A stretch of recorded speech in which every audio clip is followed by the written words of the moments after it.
Hey there, giant fans of fun. We've made our way over to Waldameer Water World. It's up here in Erie, Pennsylvania, right on Lake Erie. Weather is like 72 degrees, nice little breeze. I'm loving it. I can actually wear long sleeves for the first time since I moved to Florida in May. This feels like summer back in Iowa that I'm used to, so I'm really excited. It's not super humid. I'm not even sweating. This feels great. Waldameer is known for Ravine Flyer II, a wooden roller coaster that has apparently had some work done in the off season and is running really well. Had some friends that were here recently and they got a ride a couple weeks ago and said it was fantastic.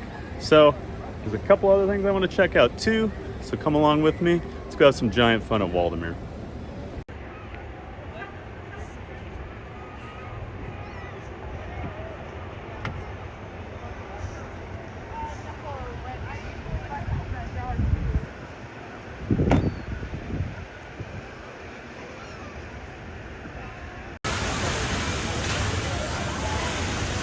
Right as you come in the main entrance, you've got the classic bumper cars.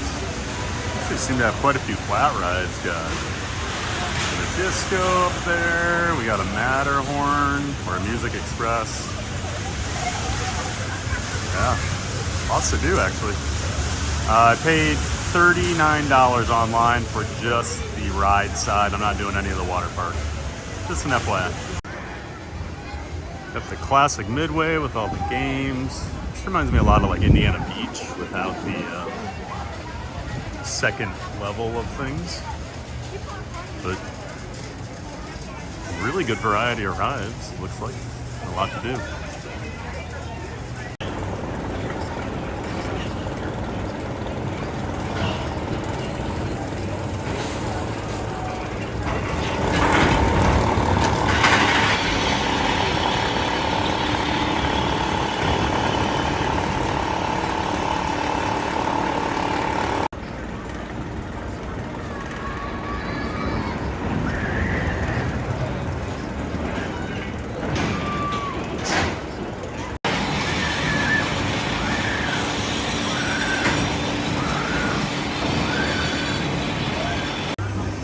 And my first credit at the park is Steel Dragon, not the one from Japan, unfortunately, because I was not able to get that credit a few years ago, but that's besides the point.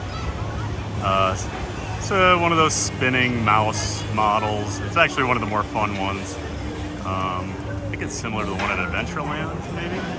But yeah, fun ride. Cha-ching.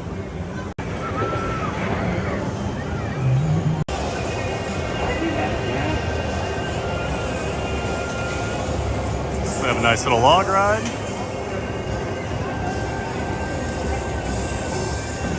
Like I mentioned, it's not super busy, it doesn't look like, and they do have a lot of rides, so the lines are not bad.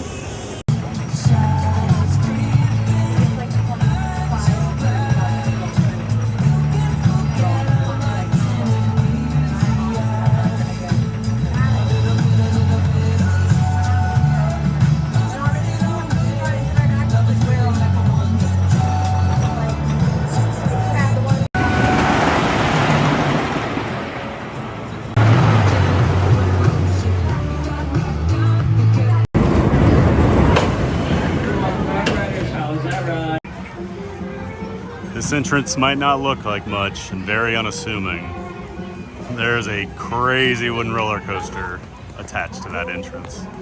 Yeah, I couldn't wait to get on. I went to walk on right now, 2 straight rides. This thing does not let up. I just rode row 3. The airtime is insane. It reminds me a lot of the Voyage at Holiday World.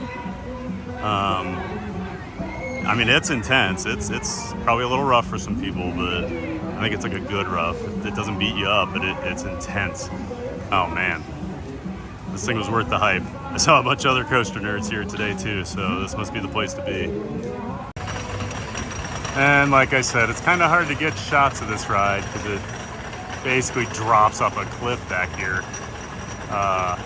It's really cool at the top of the lift hill. All you see is Lake Erie. as far as you can see. Very, very Cedar Point-esque with like Magnum vibes.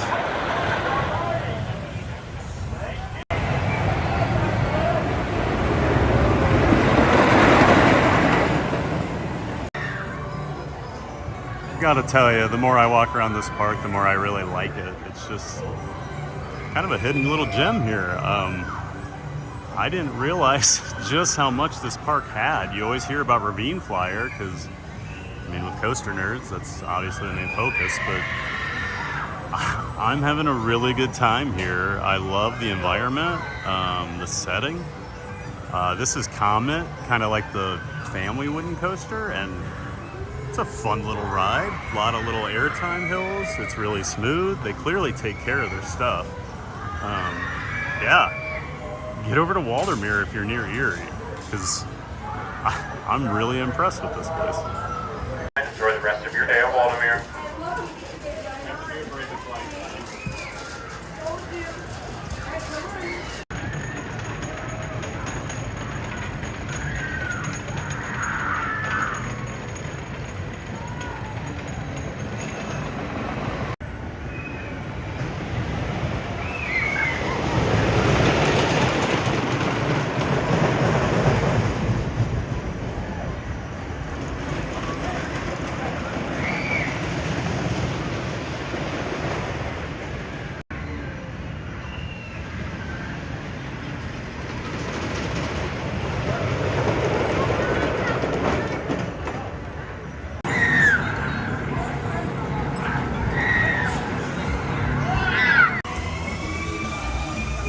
Got a disco back here, some nice gardens. A lot of little walk-through areas with like landscaping and statues and things.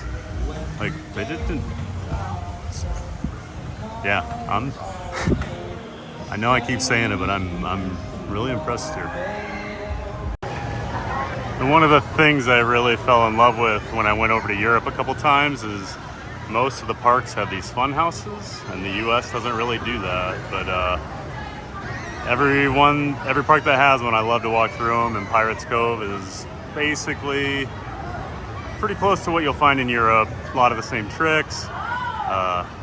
Yeah, I wish more parks in the States would do these, but liability. And they have a wacky shack, which looks to be like a ghost train.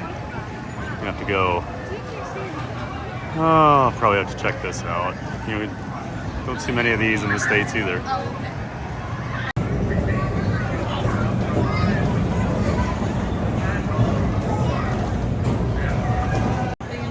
All right, I just did the wacky shack, and it was a surprisingly good ghost train, like dark ride. Yeah. I don't know what to say about this place, but it is awesome. I'm definitely coming back here in the next few years. And here's some quick info about Ravine Flyer II. Actually see the layout a little bit on there. I think I'm gonna drive down to the lake and get some quick video. This ride's too good. And it wouldn't be like a boardwalk park without some creepy clown garbage cans.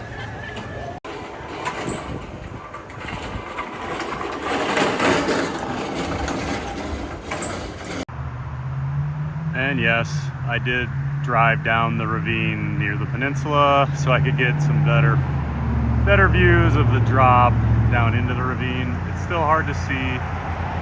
I didn't realize we were crossing over this road while we were riding it back and forth. Yeah, you can see how steep that drop is. And then I think there's a way to see some of the other rides, so I'm going to drive over there too.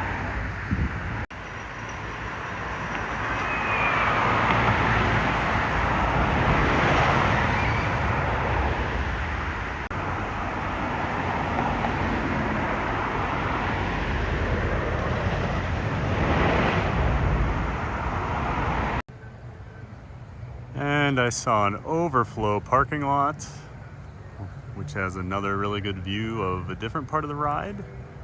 And you're gonna see this thing come hauling through here. This ride's insane.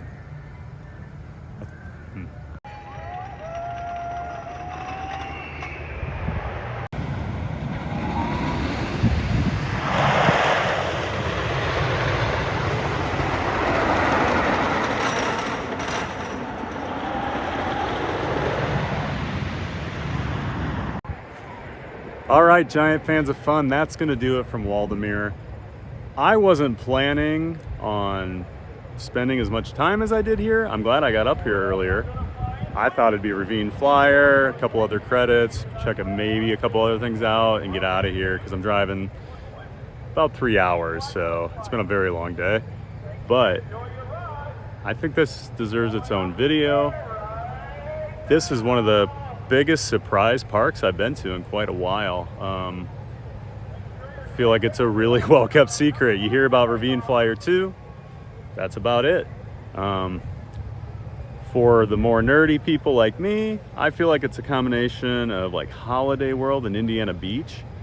I don't know how to explain it, but kind of the midway, the old school boardwalk feel, like that's where Indiana Beach comes into play, and then just kind of the Midwest wholesomeness, that's where like Holiday World comes in. And along a ride like this reminds me of Voyage actually, and I love Voyage. They're both a little rough I don't consider them rough, they're intense. You don't come off with a headache, but yeah, it's an intense ride, it's a workout, but man, this thing flies. I mean, Ravine Flyer, but it is one of the best wooden coasters I've been on in quite a while. I love that this park keeps their rides up. One of the really cool things I just kind of thought about after walking around the park for the last few hours, I didn't see any of their like flat rides not operating. Everything runs at capacity. The people are pretty friendly. It's a really nice park. So if you're looking for a hidden gem and you're in like the Kennywood or Cedar Point area and you're into hitting up different parks, Waldameer is an awesome choice. You can spend a few hours here easily. Lots to do. So, and yeah, $39 for the ride band, the ride bracelet, which was unlimited rides. You can do the point system too. I figured I'd get enough rides where it would be worth it, and it was. And then free parking, which I did not mention earlier, but free parking, that's such a great thing. So I have had an awesome day, 2 great parks in one day, and now driving to another park, which is really great. So I'm excited to get there. So we will see you next time when we go have some more giant fun. Thanks for watching.